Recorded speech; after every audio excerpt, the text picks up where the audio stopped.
The corticosteroids we gave him should control the inflammation and cause facial.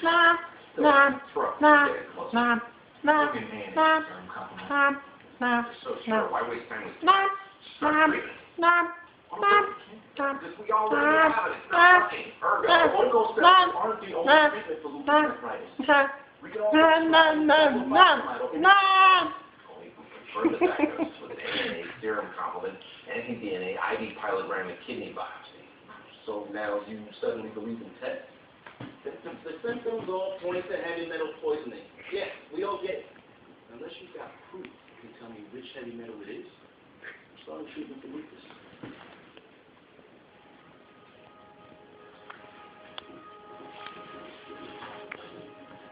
Systemic lupus erythematosus causes the immune system to become hyperactive, attack normal tissue.